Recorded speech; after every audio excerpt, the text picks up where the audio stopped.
I good? Yeah. Good evening, Supervisor Costello and members of the town board. My topic for tonight is transparency and open meeting law compliance regarding the proposed battery storage facility. Supervisor Costello, you're quoted in the Times Union yesterday as saying that the town has gone above and beyond to engage the public and share information. And also, we feel strongly that we provided everything that we were bound to lawfully and more information than we were bound to provide lawfully. I cannot fit all the examples of why this isn't true in 3 minutes, so I will focus on several Freedom of Information Law requests that have been made and not responded to, in part or at all. 1. Planning board correspondence from KCE and other correspondence that are supposed to be posted 24 hours before the meeting.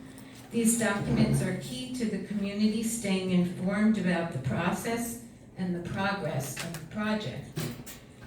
Nor were the documents provided during the meeting. We should not have to FOIL for these documents that are supposed to be discussed at a meeting, but we have FOILed and received incomplete responses. 2, the BESS working group has been FOILed twice and constructive denial was employed. No response. This is an extra governmental body with unknown members, agendas, and records that have been discussed at more than one committee meeting. 3, the Centerville Cedar Grove Fire Department was FOILed 2/12, acknowledged as received 2/17, and the acknowledgement said information would be provided no later than 4/27. On 4/13, a response was issued saying that there were no updates to the information provided. Guess what? No information was provided. 4, the Zoning Board of Appeals had documents dated 2 weeks prior to the April 6th meeting that were shared with the applicant 4 days before the meeting, leaving inadequate time to prepare. Additionally, KCE showed up with documentation not made available at 2 ZBA meetings that were accepted by the chair. Is this what you call going above and beyond and providing everything that you were bound to provide lawfully?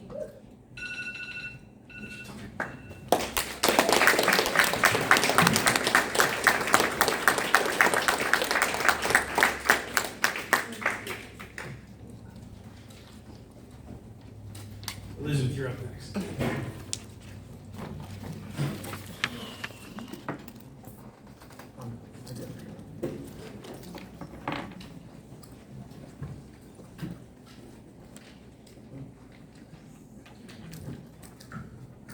Good evening, Supervisor Costello and members of the town board. My name is Elizabeth Reese and I live at 67 Elm Street in the town and village of Saugerties.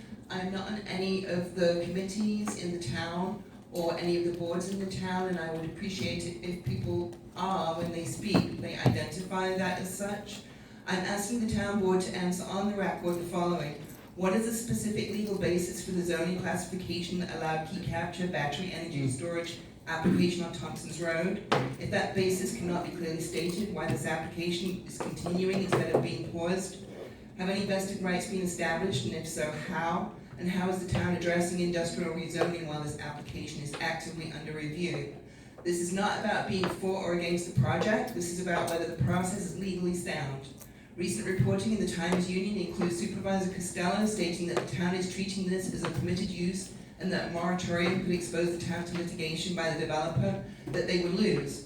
Litigation risk is not a legal basis to move forward, and it does not run in only one direction. Advancing a project without resolving threshold legal issues exposes the town to risk of litigation by the community. When leadership frames a project as something the town cannot stop, it creates the impression that the outcome is already predetermined before environmental review is complete and before the public has been fully heard. Residents, on the other hand, are not asking the town to act arbitrarily. We are asking for a fair and transparent process that fully evaluates the impacts of this project before any outcome is assumed. A battery energy storage system does not fit clearly within the electric, gas, and sanitary services under Chapter 245 of Town Code. If that classification determination is incorrect, the authority to review this application is in question. That issue has not been decided on the merits. A prior appeal was dismissed on standing, not substance, and another is in progress, and the initial determination has also been challenged by the town's own attorney, Greco. Additionally, there is no formal final zoning determination that has been made publicly available. At the same time, the regulatory framework appears to be shifting, including changes to industrial rezoning. Following public consent, the town is avoiding required public hearings. Moving forward while the rules are unsettled raises serious concerns about consistency and fairness and the direct participation of the applicant in the rezoning process. There are also key gaps in the application, including the absence of a site-specific emergency response plan and stormwater pollution prevention plan, as well as potential segmentation issues. Without this information, an informed secret determination cannot even be made. The applicant should not be given conditional approvals prior to a complete application being submitted. The planning board review should be halted until this important key documentation is provided. My understanding is that there are no vested rights attached. That means the town has the discretion to pause this process in support of a fair, transparent, and legally sound review, including any needed updates to industrial zoning. I respectfully request that the town answer these questions on the record and make those responses available to the public. Residents are asking for a fair, transparent, and legally sound review. Thank you.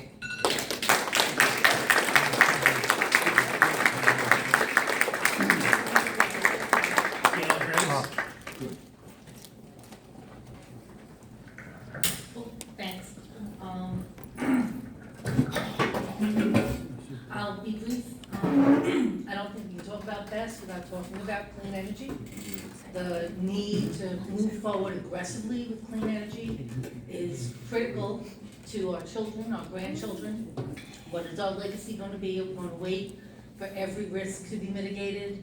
Or are we going to have leadership that will move forward with everything that all of the environmental organizations are in support of?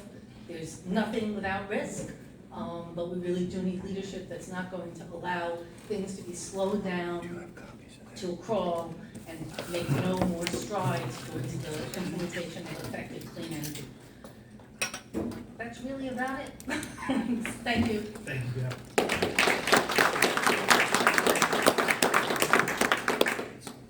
Stephen Schaefer.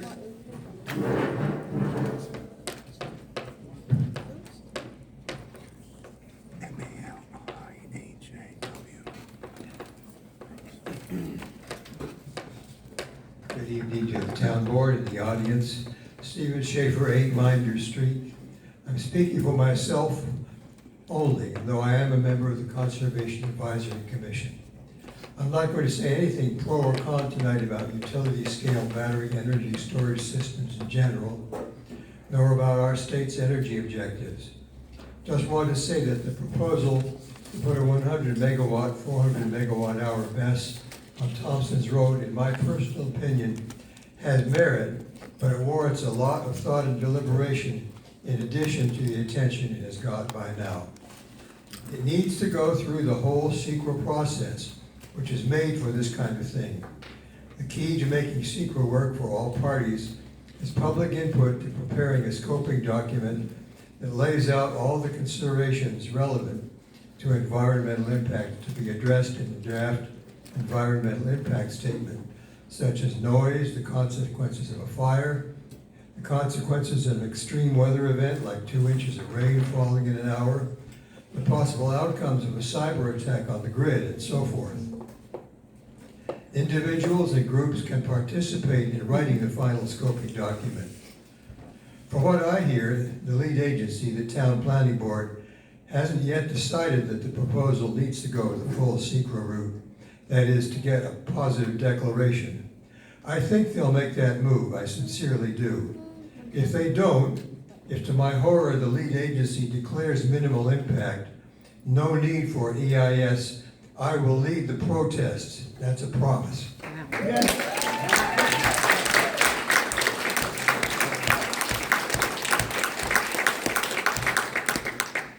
Stephen Coons. I would like fair enough. Stephen Dodd? Davis? I apologize. I relinquished my spot too. Okay. Kathy Doherty?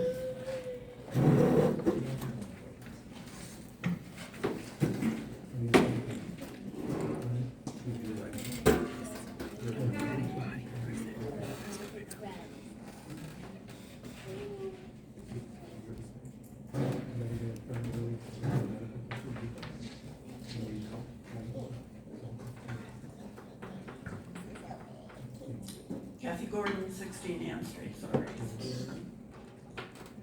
I'm leaning towards favoring the BEST project, but have many questions. Storing available electricity when demand is low can be part of a turn away from fossil fuels and a step toward mitigating climate change. But many questions remain about whether this particular proposal is good for our community. What I do not quite understand about the very vocal opposition is why they are unwilling to allow the prescribed process to play out. We are very fortunate in New York State to have a strict review process to ensure that our questions will be addressed with answers grounded in fact. I think we can assume that the Saugerties Planning Board will render a positive declaration that means the proposal will be subject to a full environmental review. That process requires that all community concerns are addressed. We will have the opportunity to raise our concerns early in the process when the scope of the review is determined. Public engagement in the scoping process can assure that all of these concerns that were raised tonight are addressed. Then the applicants must present their plan and address these concerns. Public comments on their proposal will be solicited and will become part of the official record. I've been deeply concerned with the Winston Farm proposal, which is undergoing a similar full environmental review. I realized after the proposal was submitted a second time that the information gathered by the landowners during that process actually supported placing severe limits on this development. Rather than supporting the original plans of the owners that would allow housing development on 500 acres of sensitive rocky slopes, the information reported by the consultants hired by the landowners showed the opposite. It was a pleasant surprise that the review process worked so well. Of course, we have not seen the end of that review and do not know if the outcome will also be a pleasant surprise. In my experience, our elected officials and the many volunteers who serve on Town of Saugerties committees do so because they care about the future of our town. They all take their responsibilities very seriously. As we voice our concerns about the battery storage proposal, we should be careful to respect their dedication to our community. And we need to remain involved in the review process and let the facts guide our views of the project. Thank you.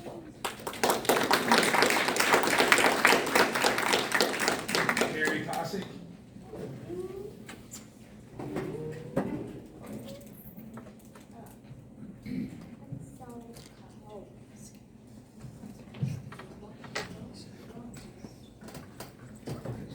Hi, I am Mary Posset, and I'm from 12 Ann Street, Saugerties.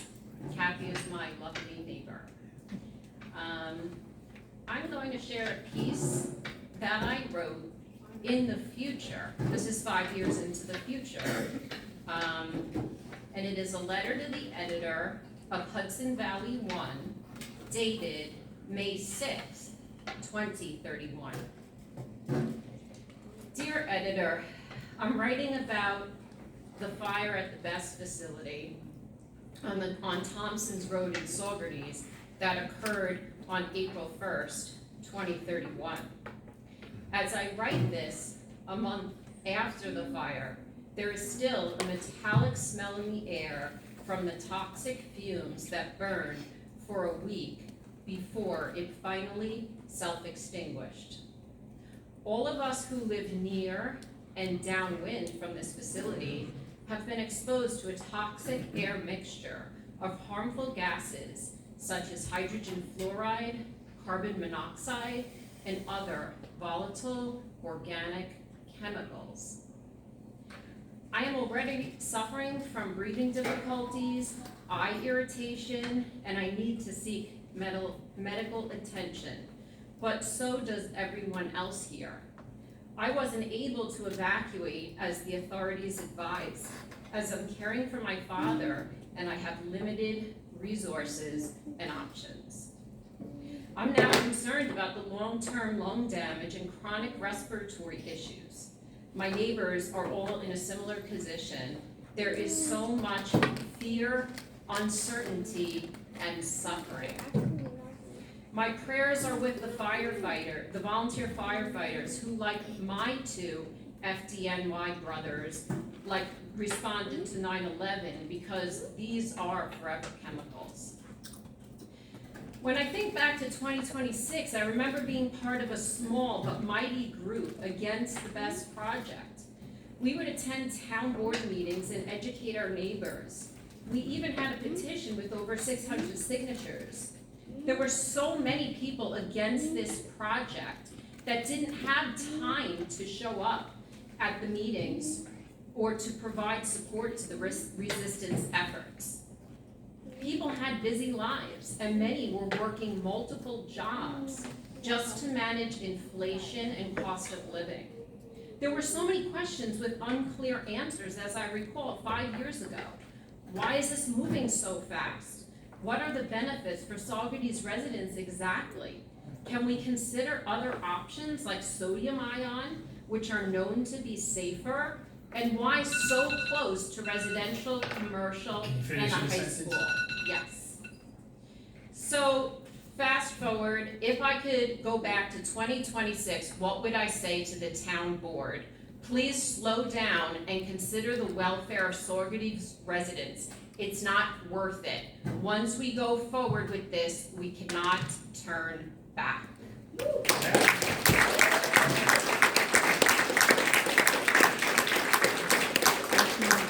Peter Solo.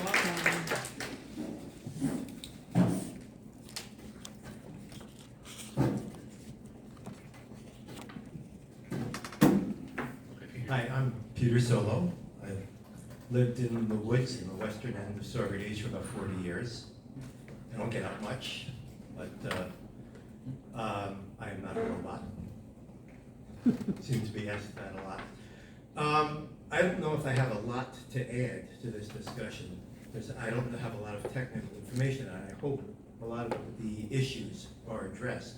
But I just want to say that I think that if we depend on our energy future to the mullahs, the sheikhs, and the oligarchs, that's just nuts.